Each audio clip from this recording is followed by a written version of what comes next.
उन्होंने क्या देखा कि भगवान उठे, चप्पल वगैरह नहीं पहने, पीताम्बर नहीं ओढ़ा, जैसे था हाथ भी नहीं धोया, जोर से भागे। रानियां हक्की बक्की हो गई, क्या हो गया। 5-7 मिनट में वापस आए, चेहरा जरा उनका उदास, आकर के अपने आसन पर बैठ गए। रानियों ने पूछा, प्रभु कहाँ गए थे?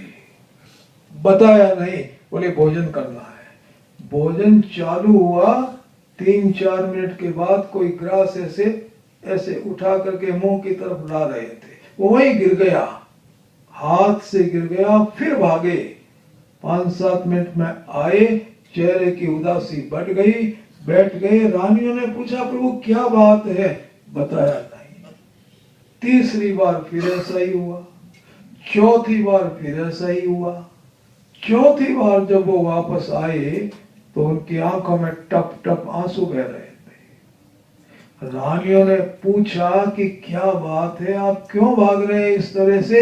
भगवान की आंखों के आंसू बढ़ गए। उन्होंने कहा कि हमको भोजन करना है। रानियों ने कहा नहीं, भोजन अब नहीं करना है, थाल हमने हटा लिया। पहले बताइए ना कि आप इस तरह से क्यों भागते हैं, क्या हो गया और आपकी आंखों में आंसू क्यों हैं? भगवान ने उत्तर नहीं दिया। तब रानियों ने कहा कि प्रभु आप बताओ और चाहे नहीं बताओ, हमको अंदाज लग गया, आप इस तरह से क्यों भाग रहे हैं? उन्होंने पूछा, क्या अंदाज लग गया? हमको ये अंदाज लग गया प्रभु कि आपका कोई भक्त बहुत कष्ट में है, बहुत कष्ट में है, उसको बचाने के लिए आप बार बार भाग रहे हैं। भगवान ने भरे हृदय से कहा कि तुम्हारा अनुमान बिल्कुल ठीक है। कौन कष्ट में है? भगवान ने कहा, मेरी परम भक्त द्रौपदी बहुत कष्ट में है, बहुत कष्ट में है। वो दुष्ट दुशासन भरी सभा में मेरी परम भक्त द्रौपदी का चीर हरण कर रहा है, चीर हरण कर रहा है। मेरी परम भक्त द्रौपदी बहुत कष्ट में है, बहुत कष्ट में है। भगवान की आंखों के आंसू बढ़ गए। रानियों ने कहा कि फिर आप यहाँ क्या कर रहे हैं?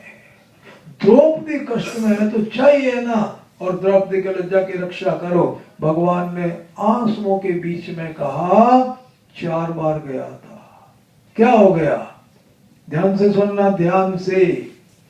उन्होंने कहा, देखो रानियों, मैं वहीं जाता हूं, मैं वहीं जाता हूं जो मुझे चाहता है, जो मेरी जरूरत महसूस करता है। मुझको छोड़ करके जो और किसी को चाहता है, मैं वहां कभी नहीं जाता हूं। मेरे मिलने की एक शर्त, और वो शर्त है केवल मुझे चाहे, मेरी जरूरत महसूस करे जिंदगी में, बस, और मेरे मिलने की कोई शर्त नहीं। क्या हो गया प्रभु? बोले कुछ नहीं। द्रौपदी का चीरहरण शुरू हुआ तो उसको ऐसा लगा कि मेरी कोई रक्षा नहीं कर सकता, मुझे कोई नहीं बचा सकता। उसको मेरी जरूरत महसूस हुई। जरूरत महसूस होने का मतलब क्या? भीतर भीतर में द्रौपदी ने भगवान को चाहा कि प्रभु आओ, मेरी रक्षा करो, मेरी रक्षा करो। भगवान ने कहा, जो मुझे चाहता है ना, मैं वहां सब कुछ छोड़ करके भागता हूं, मुझे कुछ नहीं सोचता, भोजन पानी। द्रौपदी ने मुझे पुकारा, मैं भागा। वहां पहुंचने के पहले द्रौपदी से गलती क्या हुई? मैं वहां पहुंचा ही नहीं, उसके पहले उसने और किसी को चा लिया। किसको चा लिया प्रभु? बोले उसने भीष्म पितामह की तरफ देखा। उसके मन में आया कि अरे भीष्म पितामह बैठे हुए हैं, ये मुझे बचाएंगे ही। जैसे ही दूसरे की चाह हुई, मैं वापस आ गया।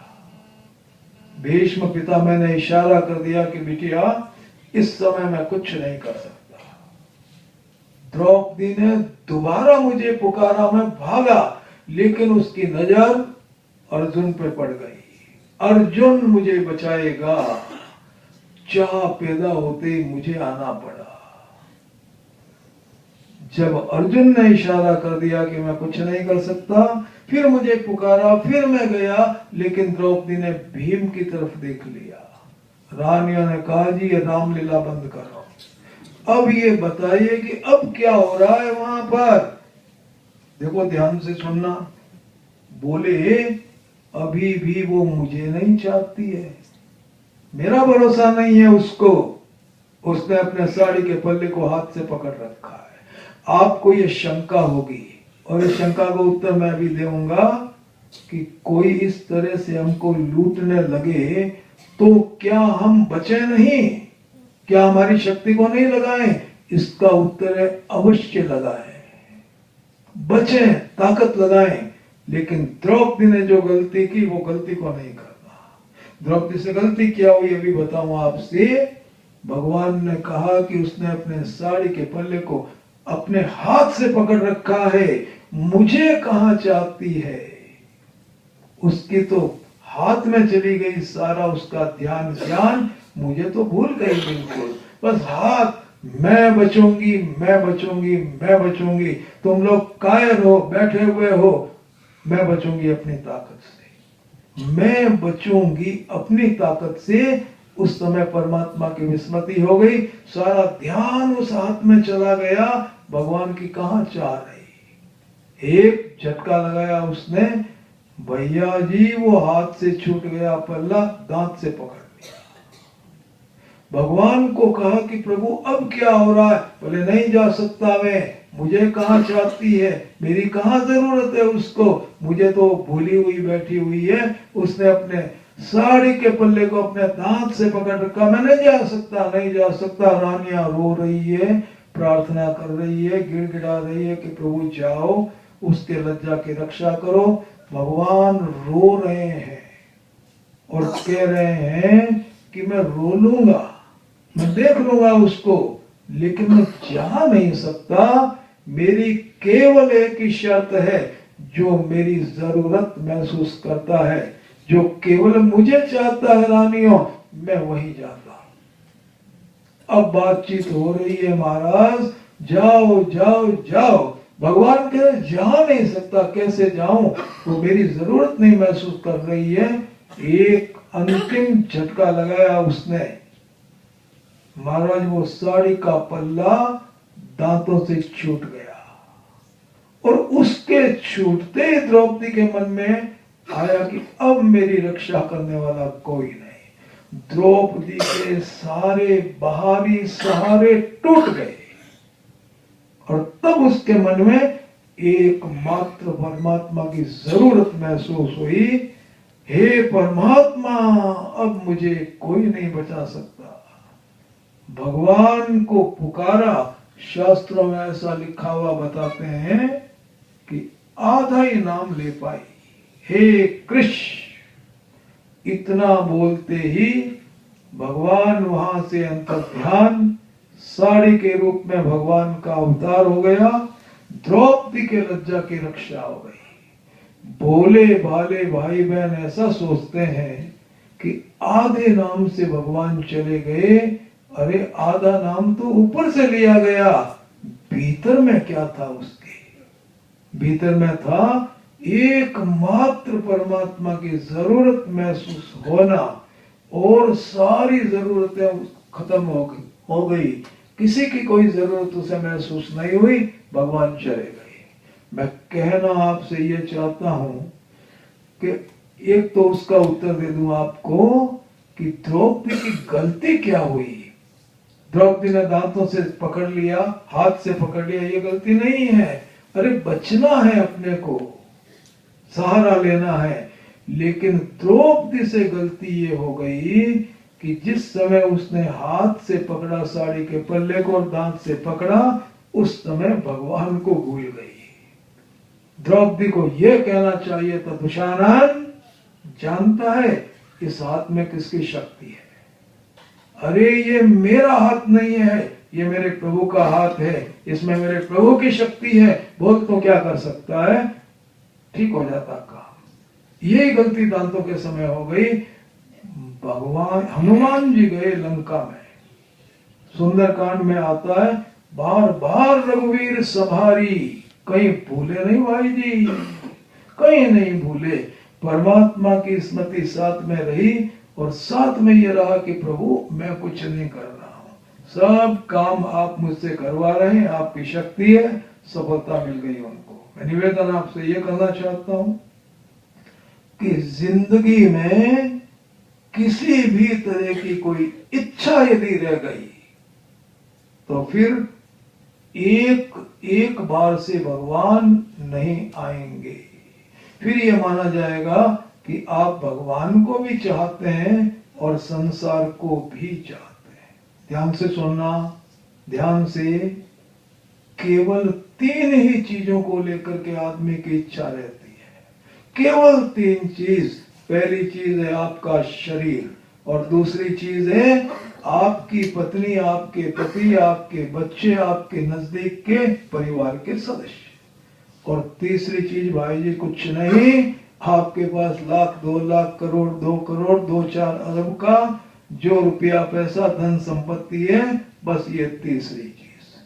इतनी बड़ी दुनिया में हे भगवान, केवल इन 3 चीजों में आदमी उलझ गया, अटक गया, भटक गया और बुरी तरह से उसने अपने को बेहाल कर दिया। याद रखना, अब भी माचिस हाथ में ले, अभी बैठे बैठे, और इन तीनों को आग लगाओ।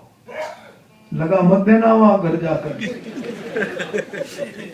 आग लगाने का मतलब, ध्यान से सुनना, आग लगाने का मतलब भाई जी ध्यान से सुनना, सुनना मत रह जाना।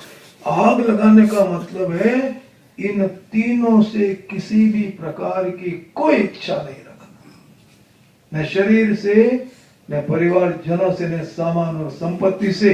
और क्या करना भाई जी, ध्यान से सुनना, इन तीनों को भगवान के चरणों में सौंप देना। अरे बैठे बैठे सौंप दो, अभी सौंप दो। कैसे सौंपेंगे? मन में सोच लो, भगवान से कह दो, तीनों के मालिक आप हो, तीनों चीजें मेरे पास में है, शरीर मेरे पास में है, जब तक मेरे पास में है इस शरीर को आपका एक मेहमान मान करके मैं इसकी भरपूर सेवा करूंगा।